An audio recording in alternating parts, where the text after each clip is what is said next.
15 novembre 2016. Lima, Perù. Il sole del Pacifico illumina Miraflores. È uno dei quartieri più esclusivi della capitale. In un ristorante sul mare, tra turisti e uomini d'affari, c'è seduto un uomo. Non sa che fuori agenti della polizia peruviana e della DEA americana sono lì per lui. Quell'uomo è Zoran Jaksic, un fantasma con 10 passaporti falsi e 46 identità diverse.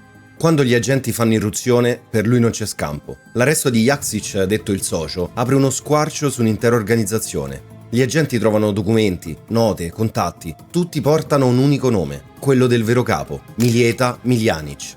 Per l'anagrafe americana, Mileta è un cittadino che vive in una modesta casa nel Queens, a New York. Ma per capire la sua storia, dobbiamo tornare indietro al 1960. Mileta Miljanic nasce a Gacko, una cittadina rurale tra le montagne della Bosnia-Erzegovina. Siamo nel piano del regime socialista del maresciallo Tito, che impone col pugno di ferro la fratellanza e unità tra serbi, croati e bosniaci. Ma sotto la superficie di questa pace forzata, le antiche tensioni etniche e i nazionalismi non sono stati mai sepolti. Ed è in questo contesto che cresce un ragazzo destinato a diventare uno dei criminali più potenti del suo tempo. Con l'inizio degli anni '80, dopo la morte di Tito, Miljanic capisce che il suo futuro non è più in Jugoslavia. Così attraversa l'oceano, ottiene un numero di previdenza sociale e si stabilisce a New York, nel Queens. Insieme a lui c'è Zoran Jaksic, un suo coetaneo serbo di Zrenjanin. La New York di quegli anni è un caos regolato dal potere criminale delle 5 famiglie, i Bonanno, i Colombo, i Gambino, i Genovese e i Lucchese. E sulla storia della mafia americana, la Cosa Nostra, ho già fatto un video approfondito sul canale. Oltre agli italiani, su quel territorio c'è anche la mafia ebraica e quella irlandese dei Westies, che domina il quartiere di Hell's Kitchen. Da questo quadro, per quei giovani immigrati di origine serba, farsi strada è quasi impossibile, ma trovano una sorta di mentore, un uomo che ha già costruito un ponte tra il vecchio e il nuovo mondo criminale, Boško Radonić. Lui è conosciuto nell'ambiente come The Jugo. È un fervente nazionalista serbo che, fuggito dalla Jugoslavia, si è fatto un nome diventando prima un membro dei Westies e poi un prezioso alleato di John Gotti. Radonić insegna a Mileta e a Zoran le regole del gioco. I due partono dal basso, estorsioni, contrabbando, ma è nelle truffe che dimostrano il loro vero talento. Ed è proprio in quel periodo che il gruppo comincia a sviluppare l'idea di una rete capace di unire i fiumi della coca del Sud America con l'enorme richiesta del mercato europeo. Sono gli anni in cui il Gruppo America prende forma, con un tempismo perfetto, perché nel 1991 la Jugoslavia crolla pezzo dopo pezzo. Le guerre in Croazia e poi in Bosnia trasformano i Balcani in un campo di battaglia, ma come si sa il caos per il crimine organizzato è sempre una benedizione.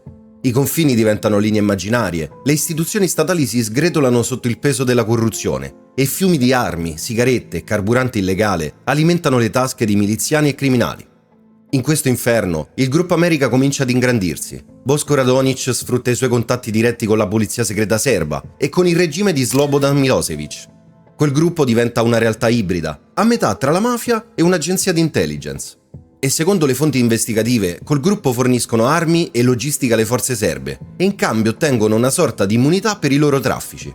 Da quel momento in poi Miljanic e Jaksic affinano le loro abilità, prendono sempre più terreno, protetti dall'ombra della guerra e dei servizi segreti. Poi, nel 1997, Vojislav Rejcević, figura di spicco conosciuta come Vojja l'americano, viene assassinato. 5 anni dopo, nel 2002, tocca al fondatore, Boško Radonić.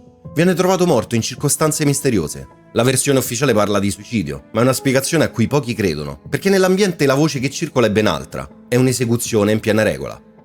E con la morte di Radonić, il trono del Gruppo America è vuoto. E Mileta Miljanic, che ha sempre agito lontano dai riflettori, esce dall'ombra e prende il comando. Il gruppo diventa sempre più feroce e strutturato e il focus si sposta sul business più redditizio, la cocaina.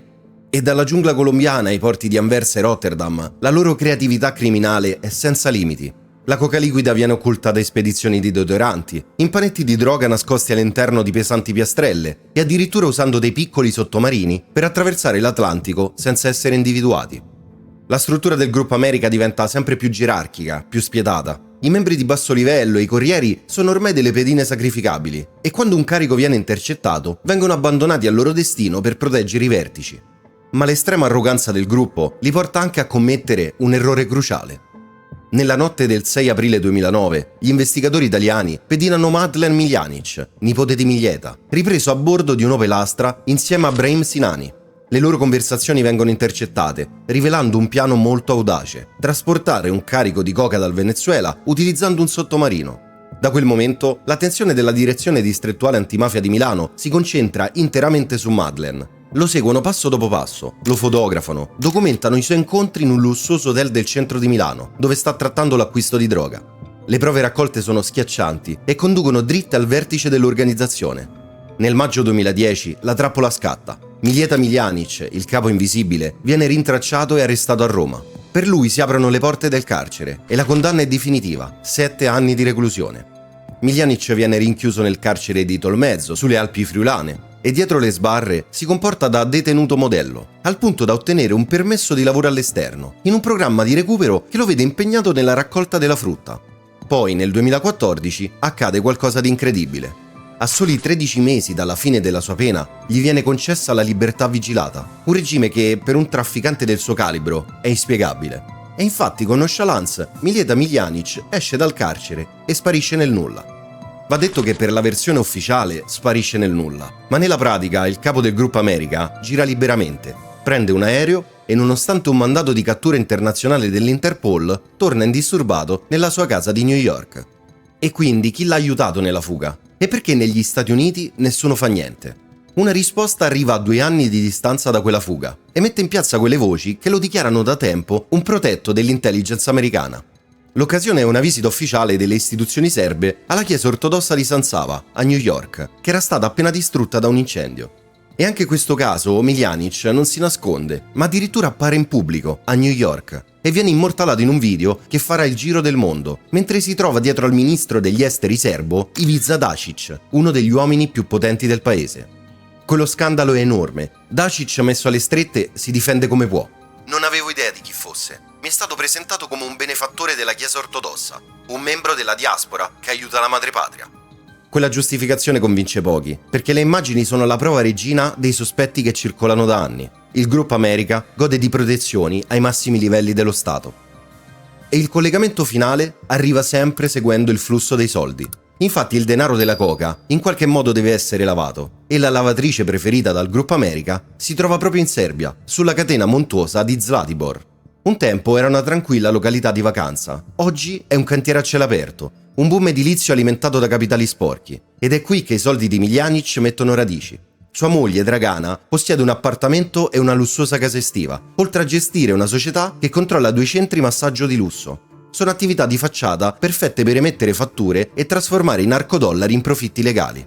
Ma l'uso di Zlatibor come centro di riciclaggio è una tradizione per il gruppo America. Già negli anni 90 il fondatore Boško Radonić usava il casinò del prestigioso Hotel Palisade per ripulire i primi profitti.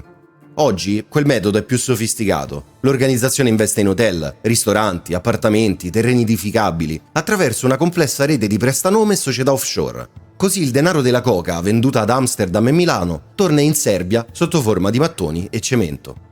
Arrivati a questo punto della storia, nonostante la fuga italiana e lo scandalo internazionale del video col ministro serbo, passano altri 7 anni e Miljeta, ancora ricercato dall'Interpol come il capo di una delle mafie più spietate al mondo, continua a vivere tranquillo nel suo appartamento del Queens. La sua latitanza finisce solo all'alba del 23 febbraio 2021. Gli agenti dell'FBI circondano la sua casa e lo arrestano. L'accusa che lo incastra è quasi banale per un uomo del suo calibro: il possesso illegale di una pistola trovata nel comodino. Ma quella è solo un'esca. L'FBI lo tiene d'occhio già da tempo e le indagini si allargano su un altro crimine: frode ai danni dello Stato. La sua società di costruzioni, la MDP Rebar Solution, è accusata di aver ottenuto illegalmente circa $150.000 in fondi di emergenza, quelli stanziati dal governo americano per aiutare le imprese colpite dalla pandemia. E di fronte alle prove, la difesa di Miljanic crolla. Viene considerato ad alto rischio di fuga e gli viene negata la cauzione. Ma nonostante questo, il suo destino non si decide in un tribunale italiano per narcotraffico, ma si decide in quelli americani, dove è accusato solo di frode e possesso di armi. Nel dicembre 2021, Miljanic accetta formalmente di dichiararsi colpevole. Ad agosto 23 arriva la condanna definitiva: 33 mesi di reclusione. Oltre al carcere, deve restituire circa $621.700, frutto di fondi illeciti ed evasione fiscale. E la pena di soli 33 mesi, e non per narcotraffico, lascia ancora una volta tutte le domande senza risposta. Chi ha protetto Miljeta Miljanic per decenni? Fino a che punto arrivano i suoi legami con i servizi segreti serbi? E quanto c'è di vero nelle voci che lo collegano all'intelligence americana?